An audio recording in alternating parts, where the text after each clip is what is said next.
Laura, Hey. so good to have you on the podcast this session. I'm so excited to spend some time and just get to hear more about your story. First and foremost, congratulate you on being one of our Founders Scholarship winners. Thank you. It's so exciting. Welcome to Stories from the River, a show in which we go behind the scenes at Broad River Retail. Laura Spencer, aka Spence. I think it's all the cool kids call you, right? Yes. Spence, right? That's Mark. correct. All right. So maybe we'll stick with Spence here. So Spence, tell us about yourself. Where's home? Where'd you grow up? How'd you find this crazy place called Broad River Retail? Well, from Durham, North Carolina, born and raised, Bull City, Bull City. 919. Yeah. Definitely stand up from there. Went to school, college, fun jobs, Yeah. jumping around. It's kind of funny, actually, for Broad River. I had went back into food. Okay. So I had 20-something years in customer service. Ended up back in coffee. I didn't mean to be there, but ended up being there. And the opportunity came up, and I was like, it might be time for a change. Jump back into sales. And I remember going to my interview, and I'm driving to Raleigh, and I was like, okay, I just have a few things. If I'm working a 50-hour week, I can't wear heels and a suit every single day. Oof. Just as long as one day I can wear a t-shirt and a sneaker, they might have me. And I remember talking to one of my prayer partners, and I said, if they're playing Mary J. Blige, Real Love, when I walk in the door, I'll know it's the place, And just joking, walked in, Stop. and Mary J. Blige is literally playing on the intercom system. So I'm like, okay, well, we'll see where this goes. And it happened to be a VIP day, so they were in t-shirt and jeans. Nice. And just warm welcome. My greeter's name was Laura. So I just kind of walked in, It's and like I was the just trifecta. it was real weird, but I accepted it, and I was like, okay, well, I didn't want to seem simple, I don't want to be simple and basic, but this might be a clue that this might be a move forward. Had a great interview. Connected with Mark Dooley, and just everything just fell in place from there, and ended up. It's rare, you hear it with work. They're like, oh, we have a family. And you're like, oh, sure, that sounds great. But I really came in, and it was kind of hit the ground rolling about the business. But it was very, one of the first organizations I worked for that was a large organization that really had that atmosphere set. And, well, here I am. Yes. And we are so grateful that you are. Almost 2 years. Almost 2 years. That's correct. So thankful. And you started in retail performance, and you learned the system, you learned our process, you took care of our guests in the store, and now you're doing something pretty cool. Yep. So transitioned October, the Broad River, we launched the E-Team. Yep.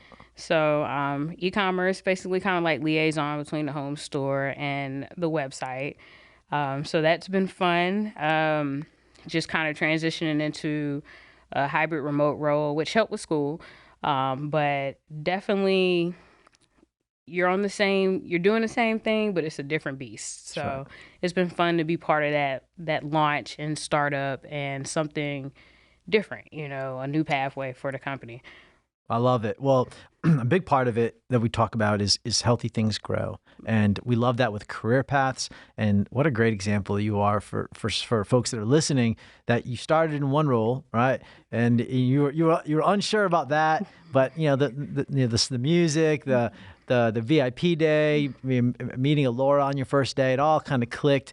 And now less than almost 2 years, you're starting a new opportunity, and you're excelling and doing great on that. And I know how excited Mark is to have you on the team. So that's wonderful. So we're here today, of course, to congratulate you and you. about the Founder Scholarship Fund, and you are a winner.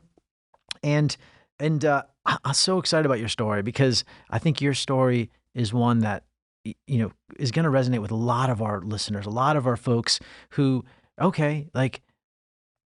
get back into the education game. Like it's hard. It's hard. Yes. It's hard. But so I'm so excited to learn from you on kind of how you navigated through it. So we'll get into that. But first, like, do you remember when you got the phone call? Like, what did that look like? What did it sound like? So, when I originally received the call, Heather gave me a call. So, I'm like, okay, looks like corporate. So I stepped off and I was like, excuse me, y'all, let me take this. And, she told me everything. And it was a pause, because I had to let it sink in.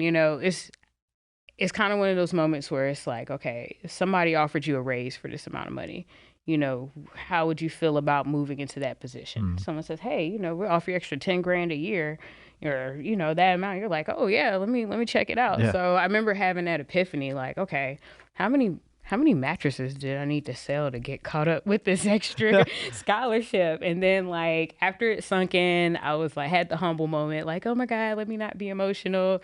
And then I remember I took off running through the store, and I just came around like, just turned up, and they're like, we don't know what kind of call you got, but congratulations. So, that's awesome. Definitely celebration. Just a moment of gratitude. Sometimes you put in work and it takes a while for you to see, certain things. And, I trust God works things out. And that was just one of those moments of like confirmation, made the right decision. I got you. And so I was with it, That's so cool. And you're right. We talk about playing the long game, right? Mm-hmm. And part of that is not focusing on that harvest. It's focusing on today's work, focusing on sowing today's seeds. Mm-hmm. Not worried about that. That harvest will come. But one of the things that I was super cool and super excited and cool to hear about is how you got to celebrate that with kind of your work family there, right? Right. You do have a really cool, unique atmosphere in Raleigh with colleagues, and you get to celebrate that with them. Yep, that was a thing, definitely. And even at the outlet at the time, we still were one of the newer stores. So I still had that, kind of came into that new concept, yep. Filling some things out. But it was really a blessing. Just a support system was there, not just at home, but to be able to walk into work and still have that love and just being able to celebrate. Like it made a big difference. No doubt. Sure. No doubt. Well, let's go back. So let's go back in time here for a little bit, because part of your story is you have a family of like academia. Your dad's a professor, was? Mm-hmm. Right? That's correct. Yes, he has retired since, but yes, he's been in academia since maybe 1980. Wow. So yeah, like the family actually even going to undergrad, I originally started out at Hampton University in Virginia, and was a fourth generation Hamptonian. Wow. And it makes a difference because, like, growing up African American in the South, it's rare to be like a fourth generation, like your great grandparents and stuff having like college degrees and everything like that. So they definitely took the academic serious. My mom's a published author, but she has like 5 degrees, and she just seems to love school more than the average human. So, like, I definitely kind of hit the ground rolling on that aspect. That's well, Hampton's an unbelievable school, and so father's a professor. Your mom's got 5 degrees. And so, like, no pressure, no pressure here. Don't get your doctorate. So you started taking some undergrad classes at Hampton, and what were you thinking about? What were the goals back then? So, even though there really wasn't pressure to go and do certain things, I recognized early how much they valued education. I grew up on UNC Chapel Hill's campus, literally. So I was working in pharmacy when I started at Hampton. So I entered their pharmacy program with a minor in history, which is like a 6-year program. And it's a private school. So we're talking, it's even with the scholarships, there was money being put into that. But I remember just it was really like hit the ground, like it was hardcore kind of coming in. And Hampton they like to, pride themselves as being one of the upper echelon HBCUs, Yeah. which is great, but it definitely held an air where you needed to perform. There was no wiggle room for anything else. So yeah, I started there, and some of it was money got tight, was kind of back and forth. Sure. So I would go home, I'd work, pick up, definitely had support from the family, but was very adamant deep down that I didn't want to get in like a ridiculous amount of debt either. So, which is crazy because like I graduated with honors. I had like a 4.8 GPA, and like I don't tell everybody, but like I had like a 1590 SAT score. So like I rolled in there, but it still was like 50 something a year on top of everything. And I was like, this is 6 years. Like even rolling in a pharmacy, this is gonna put me in a predicament that I prefer not to be in. So was gonna take a semester off, found out that my 13-year-old, he was about to be on the way during that time frame. So I ended up taking a little hiatus, and also realized I didn't like pharmacy. So I was like, I don't think they can pay me enough to like stay in this field. So I still wanted to help people, and I had like a dedication to it. So I kind of transferred into nursing school with my first pregnancy with Malachi, and did that until my funds ran out. Me and Dad were starting a computer repair business in the Triangle. Oh, wow. So that was launching. I was picking up, working full-time ended up starting at Nordstrom. So just was all over the place and clearly rolling off of like 22-year-old energy that's not here. But yeah, it was kind of just a hustle period. And again, just money was tight, and I just kind of took the precedent on being able to be at home, raise my kid, career, and starting our business, which like took precedent at the time. And as you mentioned, like, look, once you're out of school, it's hard. It is very easy to keep on a path away from it, And so, 13 years went by, and I remember actually, 2021. Right a week before I got my job offering with Ashley, I had an opportunity to go back, had a scholarship offered to me, went in. I was like, I need to make sure that I can be hybrid because I'm, work full time. I got a family, and I'm not going into extreme debt. And I need to make sure all my credits transfer. I was a great student. I had the accolades and everything. It's just been a gap in education and time. Excuse me. So all that ironed out. Had the money to get started. Got some grants, some loans, everything. Wasn't sure about the field I wanted to go into, but everything just kind of led me to business, starting small businesses, working small businesses. It's kind of like the grind, the hustle's been there. So I was like, let's go ahead and do this thing, focus on entrepreneurship. And it was on. After that, they got my credit straight, and I need to make sure I had, the accreditation that, carry on with everything. And so December. Amazing. Fast forward. We're on the way. So you, well, first of all, congrats. What 13-year-old Malachi? What's getting him excited for the summer? What's he doing? Man.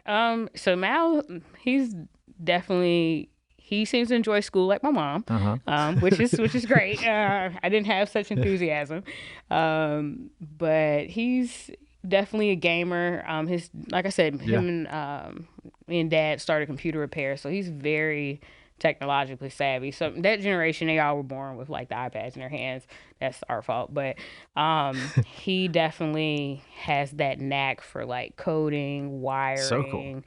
So very chill guy, turning into the teenage years where everything's like, whatever. But so middle school? Middle school, yeah. So I have a 12-year-old, James, a 12-year-old and a 10-year-old. But good the age. 12-year-old is in middle school now. It's awkward. It's an awkward age.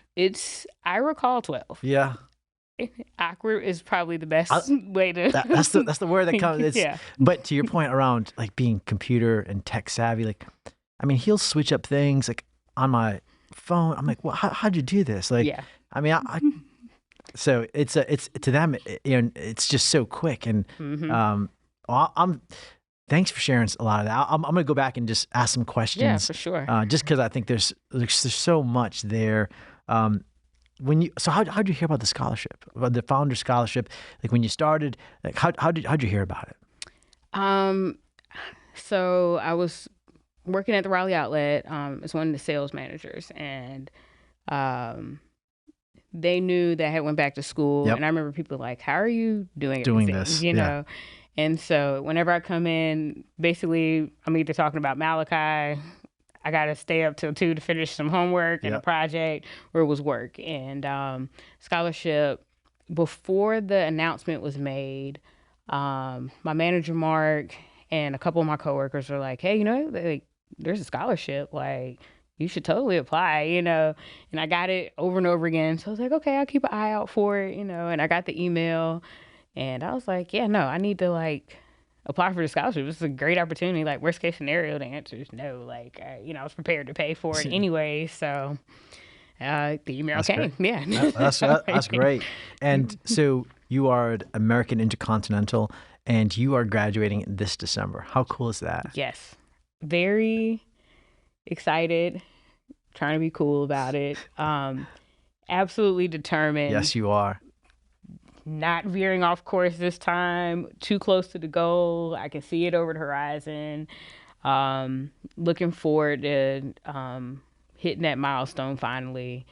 A lot of hard work. So I'm like, it's time. And just also, even with my son watching, like now that he's at an older age, he has kind of a different concept.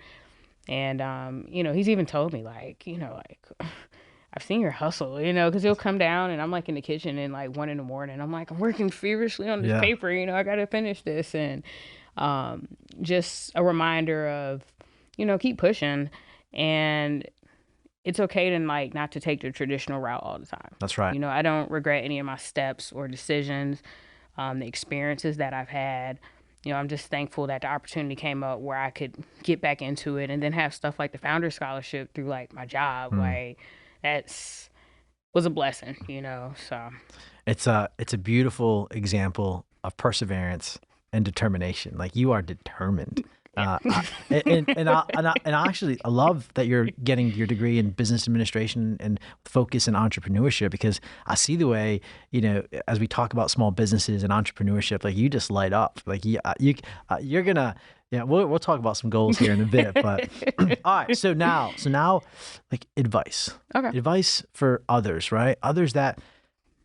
It's been a minute since, and I'm not going back to classes. And so what advice would you give them about maybe, how to get back involved in taking classes or just going back?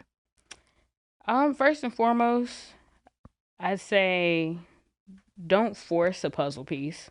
So I think a lot of people feel intimidated or obligated to meet a societal standard, or what the parents expect, or I have to do this way, and that's not really how life always works. That's right. And I've seen people force it. There were other people in my program that didn't like it either. Like, I was like, yeah, forget this, I'm out. I gotta do something else. I'm gonna be miserable. I'm not gonna be great at like 28. Like, forget all that. And I see them stick to it, and it's like a catch-22. So, they started out and they start making $70,000, $80,000 at like 24, and I'm like working in coffee or something. And, I'm making it work. I had a comfortable lifestyle, so I would take care of my family. But, there are times where I recognize that, okay, if I stayed on that path, there were things I would have been able to do where it took me a little longer to get to. But at the same time, I also see a discontent. Or now you've put 10, 15 years into this pathway and you never liked it or loved it.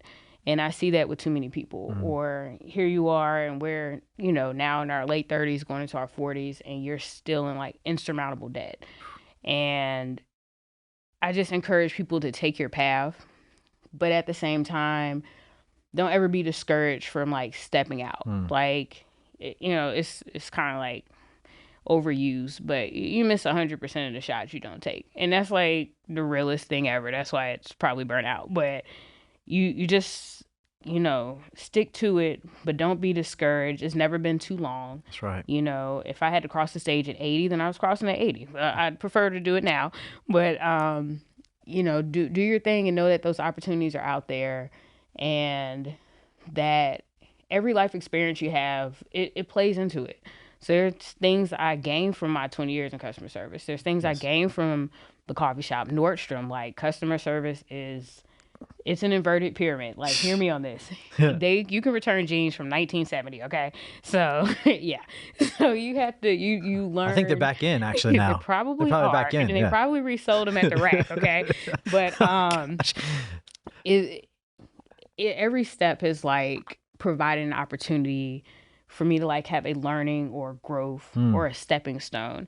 And when I went back, I was determined. I'm sure you've seen that, but it's just a different hustle. Like, when I go to class, like, I want to learn. Yeah. Like, I'm here to digest information. I'm here to have tutors, to make connections, to have these things. Like, I recognize that having a piece of paper is a great tool to have in my pocket, but there are resources that I only can access through academia, and I've been able to take advantage of that.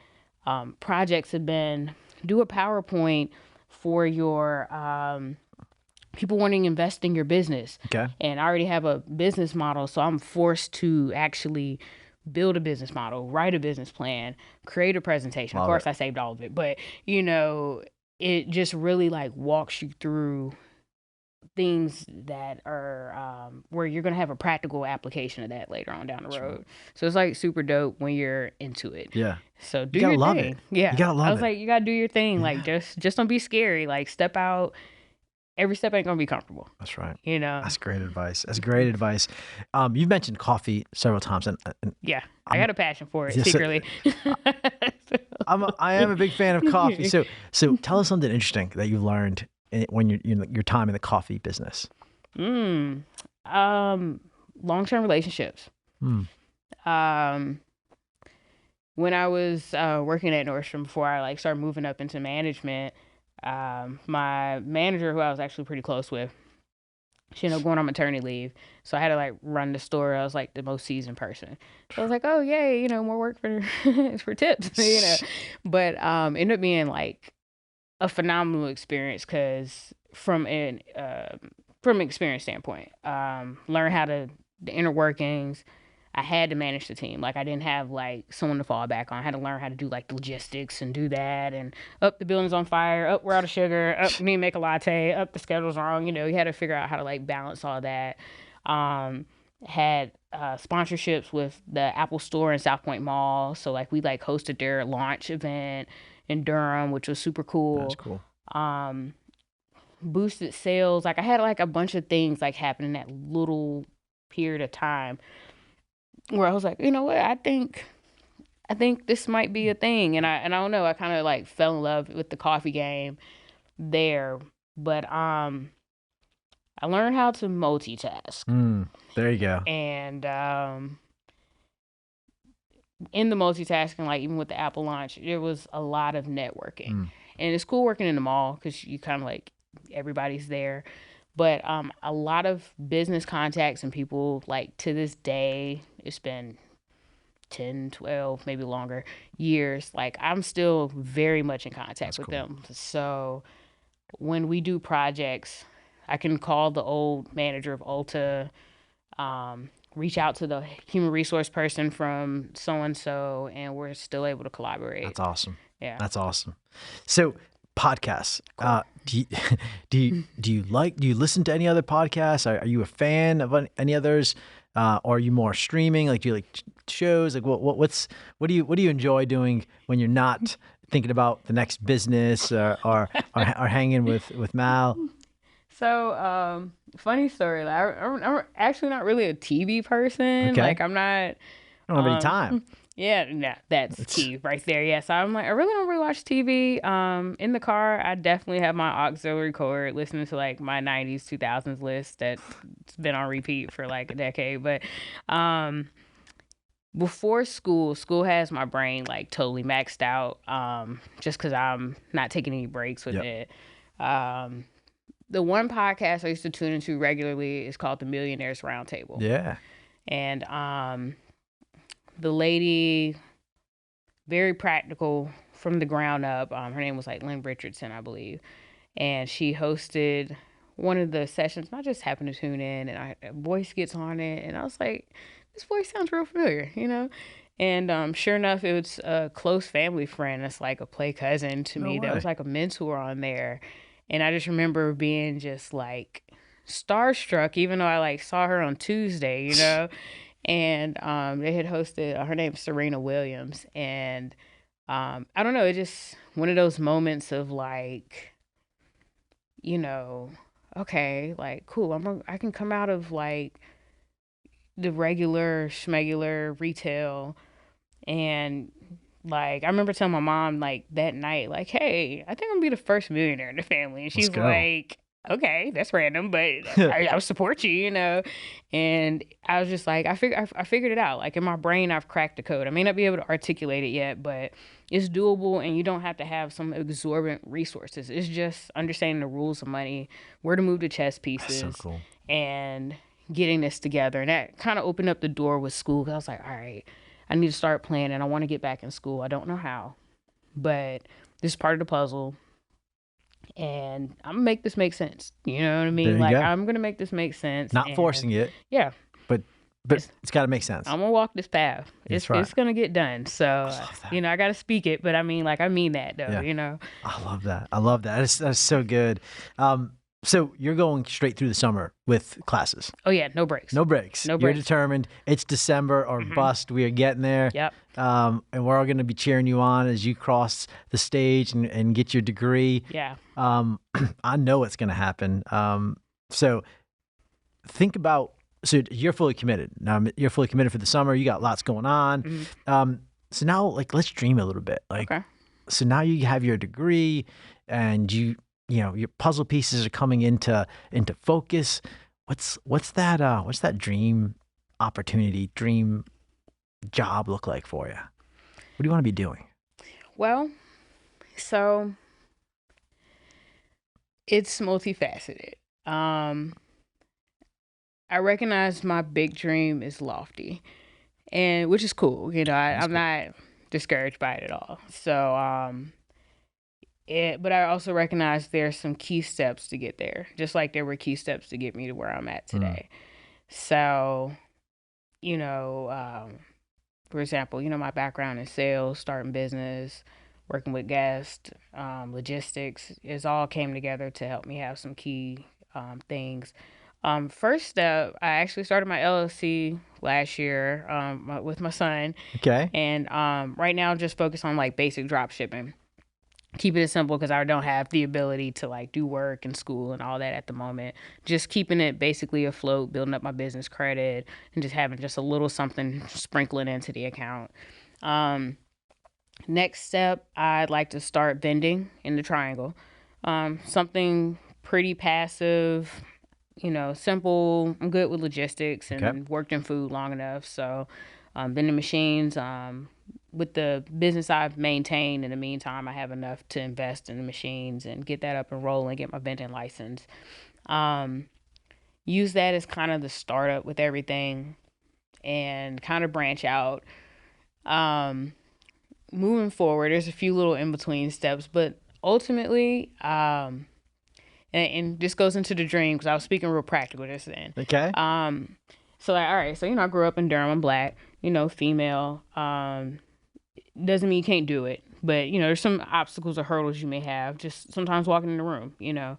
And I think it's cool coming from Durham because Durham was one of the Black Wall Streets in the country.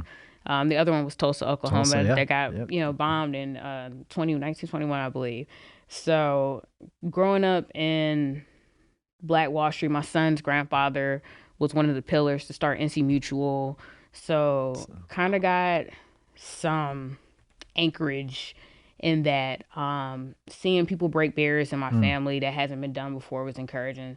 So I always had a hustler spirit in me, and I've growing up in Durham is like such an integrated like cultural community, like compared to a lot of places in the country. But even in North Carolina, you come in and you go down the street, you see everybody. My sister's school had like 26 nationalities in her like kindergarten class, you know, like that type of energy. And I've grown to like truly love it. And like I grew up in like Woodcroft, but I've also stayed in East Durham. So I've seen multiple sides of the spectrum in my city that I have like a lot of love for. And there's a passion to serve that I've always had. And like I said, in my brain, I've kind of like cracked the puzzle, like how can you make it with like minimum, you know, and work your way up. And I desire to be able to like pass that knowledge on to specifically underserved people in the community, no matter who you are, what you look like. But, you know, I look at generational wealth and some of the things that people of color, obstacles they face. You know, why is there this huge wealth disparity, and like what are the causes of this, and what can we, like, there may be uncontrollable factors, but like what can we control? You know, like where are we lacking in knowledge? Like, you know, you go down somewhere and someone's excited to start a bank account, and it's like, I'm glad that's step one. You got to put some money aside, but you can't build on Bank of America's 1 cent a month interest rate. You know, while we have 9.8 last year, 9.6% inflation, you know, so you're losing 10 cents to the dollar while gas is going up and groceries are going up, and they're cutting your benefits back, by the way. So like, how can we work within the confines that we're given and build? So I desire to like entreat like financial literacy to the community. Love that. You know, and from there, like my other goal is really like from a business perspective is connecting people. Like if you come with me to Durham, they're gonna like, you can meet the owners at Cocoa Cinnamon, for example. Y'all go to Cocoa Cinnamon in Durham. They got 3 locations. They'll appreciate the heads up. Okay, but, Cocoa Cinnamon, got a shout out. Love it. They'll but you know, they know me. You know what I'm saying? The customers know me. The people have go to the mall. You know, I was there 5 years. You know, folks know who I am, or they know my parents. It's not like a horn toot. It's not like, you know, big celebrity. You ride down the street, you know, with rims spinning and, you know, everybody turns your head type energy. But I have genuine connections, you know, and it's not even just on a business tip. It's just on a respect. It's on love. It's on, we know each other since we were in kindergarten. That's right. And I see like, okay, you know, all right, so you're the bricklayer. Okay, cool. I know the plumber. Like, I know, you know, the guy who does roofs, and like, I know this guy trying to build a house from scratch. Like, let me get y'all together and get you over there. And that's been something I've kind of been doing throughout the years anyways. So I've helped a few friends like launch their business on top of starting business with dad. I had a friend do a cleaning business. So like, here I was actually like working at the hospital. I'm like doing my thing. And I'm like cleaning toilets on Saturdays to help him like get the business off the ground. So like, you know, I'm not afraid to get my hands dirty, although I had gloves on. But at the same time, I like recognize like I want to help y'all get to your dreams. And I understand that one of the biggest obstacles, everybody has a hustle, like a talent, a skill. Somebody on your sales floor is like a Picasso, okay? Yes. You know what I'm saying? We may not know who they are, but they'll be like, oh, I was doodling in the break room, and they like pull out like some epic drawing. I've seen some of those, yes. And it's just like, how can we, that doesn't mean that you don't want to stay in sales. It doesn't mean that you're not going to do this. But most people are doing it out of necessity and obligation. Like, how can we like pour into your talents, your gifts, your skills, and get you the financial means and start up to do that? Yeah. You know? Well, we like to say like everyone has a superpower, right? Boom. Everyone's got a superpower, and so some of it is just like, how do you unlock it? How do you unlock it, and how do you get to create more space to showcase the world your superpower? Exactly.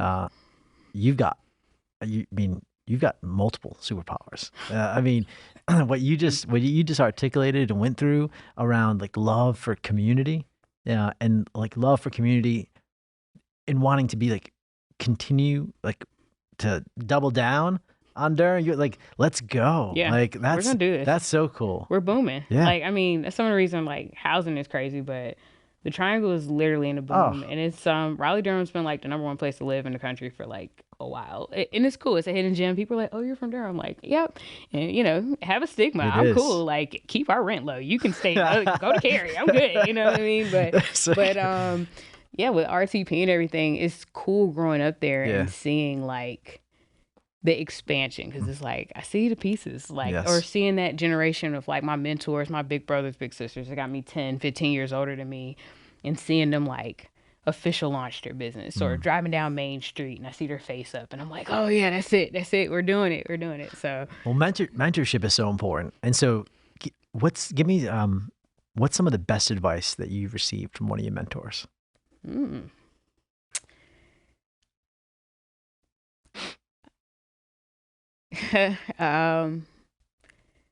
I was younger, I probably was having a passionate spiel like I just had, and I just remember he grabbed me by the shoulder. He was like, "Little Laura," that's my nickname. Little Laura, deep breath. And I was like, okay, because when I get to expressing it, I'm sure you could tell, like I'm like I can roll with it. I was like, that's right, we're got other questions, but he was just like, you got it. It's there. Yeah. It's there. He was like, nurture it. Nurture it. Don't get discouraged. Nurture it. Life is gonna life. You know what I'm saying? Yeah. No isn't necessarily no. It could be not yet. Stay focused on God and do your thing. Yeah. Like just be you. Like be you. Being you has gotten you here. Being you is gonna get you to the next step. Like you were designed for whatever your purpose was. I love that. Stick with it. I love that. Be you. Yeah. Yeah. So here it is. Yes. We're on the flesh. Well, we are super grateful and thankful that you are you and that you are helping us get better every day. And especially with a new team. I mean, I think we talked about this a little earlier, like being a part of the E-team. I'm sure it scratches a little bit of the entrepreneurial itch because it's a brand new team. It's a brand Cobra Kai, right? Yeah. Their name. Yeah. And so you guys are off and running, just had an amazing month. And so thankful for that. So if we think about studying, so you talked about that one in the morning, writing that paper, studying for these exams. Now, by some of your test scores and your SAT, like I don't know that you need to. I mean, it sounds like you got this whole studying thing down a lot better than I did. So what's the trick? So tell me, what are some best practices to how you studied, and then I want to hear about what the snack of choice is. Okay, fair enough. So studying. You ever hear someone say, do what I tell you, not what I do? So I'm not going to say that I efficiently studied every step of the way. When I was younger, I had one of my mentors, actually before I took the SATs, they had a special class and I took the class or whatever. And the first thing the person said when they walked in the room was like, so I'm going to teach you how to take a test. And I was just like, okay. Like, so we're not going to go over those like phlebotomy or something, like weird words I need to learn to spell or something. And they're like, no, you need to learn how to take the test. And the majority of the class was on how to prepare and take a test. So I stood on those skills. So there were times, I'm not going to lie, where I was like, I know how to take the test. I'll just scan the information. And, I did well enough, and maintain the grades. But coming back to school, like I said, I had a different type of passion. So like I actually wanted to learn information. Studying, find your study time. Like everybody has different times. I remember when I was younger, I studied better late at night. When I was working first shift for me and I got in a pattern of eating in the morning, it was the morning. Now it seems like 8 o'clock after dinner to about maybe 1 a.m. seems to be my hot spot. I don't like it because sometimes I need to be up and I'm like, I really should be in bed right now. But for whatever reason, like that's crystal clear, clarity, zoned in, I retain the information and then I sleep on it. That's just me personally. Yep. Take notes because you'll be surprised, man. I found notes from like 6 years ago and I'm like, oh my gosh, it's still relevant. But, rest, eat well. It's the basics, like taking care of yourself, stay hydrated. It's hard to focus when you have like a headache and it's just because you didn't have a bottle of water today. Just find your flow And as always, don't force your puzzle piece. I have a good friend who's an entrepreneur, launched a business. Actually, if y'all ever see Num Num sauce in Whole Foods, Num Num sauce. grab that. Okay. Grab that. You will not be disappointed. If you need a reference, find me on the podcast or, L. Spencer at shopashley.com and we'll get you taken care of. But I'll get you connected. But he told me he was bringing up the business and transferred over to Atlanta, was finishing his doctorate. So he was like the one person who understood like doing everything at once. And I was like, man, I remember talking to him and I'm just sounding off because, most folks are like, you got it. And that's like one of the few people I could vent to. And I'm like, man, listen, I'm tired. I'm over it. I mean, I'm a graduate, but I'm over this, And he said, listen, Elle, a B get the degree. Don't burn out. So if you got to take your foot off the pedal, keep your balance. It's gonna be an experiment. Like there are gonna be times where you might overdo it. Might be times where you could have put a little more effort into it. You gotta maintain work. You gotta maintain home. You gotta maintain school.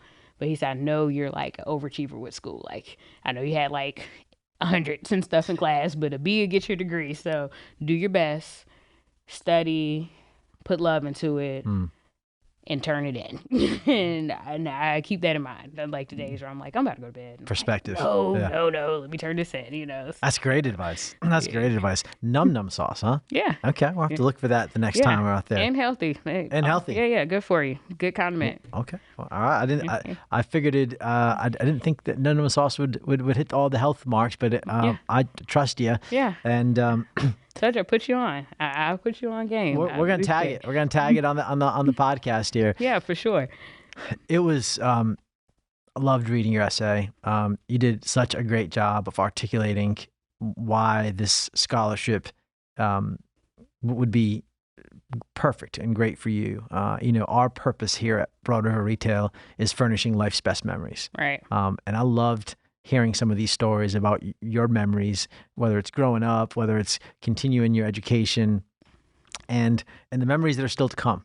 And so my hope, my prayer is that come this December, it's going to be a really cool memory. You get everyone together, and you go to some of the favorite places in Durham. Where's that celebration going to be? Oh, that's a good question. The amount of struggle it took for me to figure out where we were having this baby shower for dinner, who knows? But me going back to my favorite snack. Yes. I'm not a picky eater. Okay. So I'd probably say a buffet. Okay. It's a safe bet. That's safe. It's a buffet, a good buffet. Or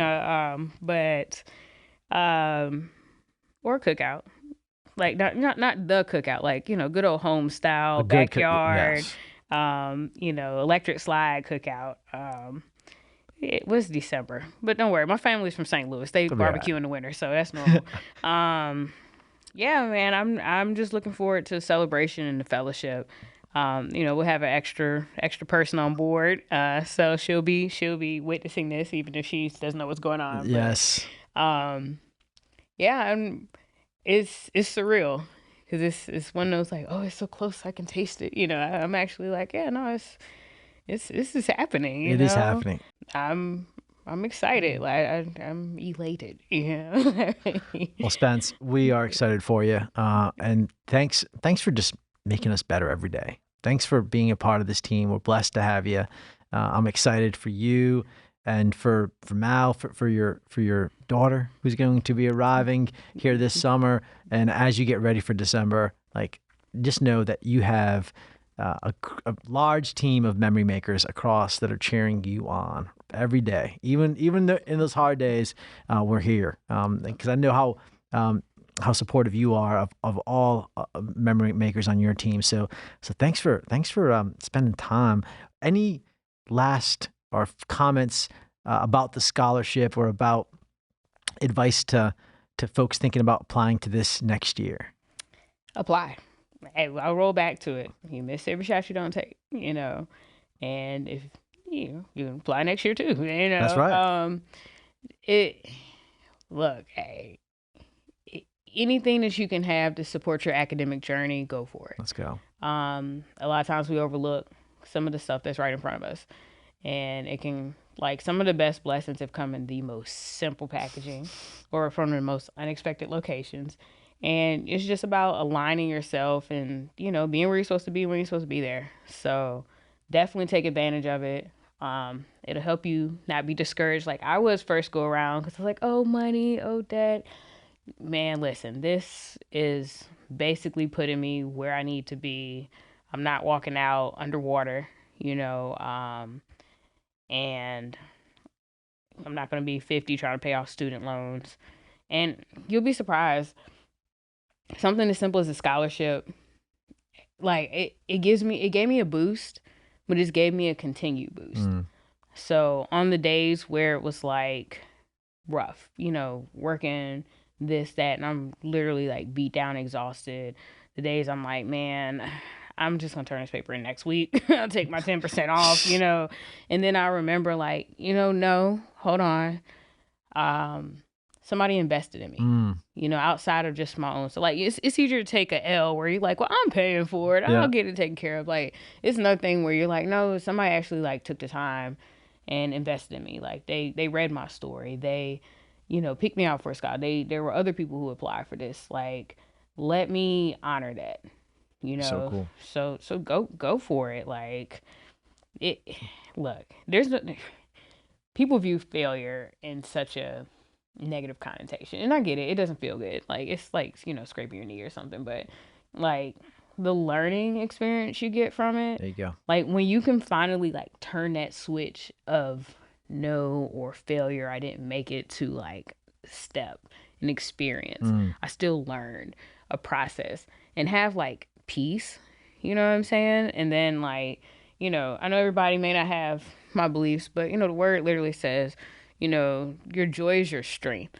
So like peace surpasses understanding. So that means when the roof is on fire, you're like the meme with the dog, like, it's okay, you know, you're good. And then having that joy to like persevere. Yeah. So like you have the strength to overcome the obstacles. You have that strength to come through when the answer is no, or you have perceived failure, but like you have peace to understand, like, you know, there's still a way. Yes. You know, I forget who says it, but like I found 1,000 ways that don't work, you know, type energy, you know, it's a mindset. It is really how you focus. It is a mindset. And you just Maxwell likes to say, it's not winning and losing, it's winning and learning. Like, it's just a matter of perspective. Yeah. Right. And so let's keep learning together. Let's keep marching forward together. And you know, the word of the year for 2023, let's keep elevating together. Let's go. Well, thank you so much, Spence. Yeah, it's been I loved hearing your story. Thanks for sharing it with us. Yeah, I appreciate the time. Thanks for listening to Stories from the River. To check out more episodes, visit storiesfromtheriver.com. Join us again next week, and remember to like, rate, and subscribe to the podcast.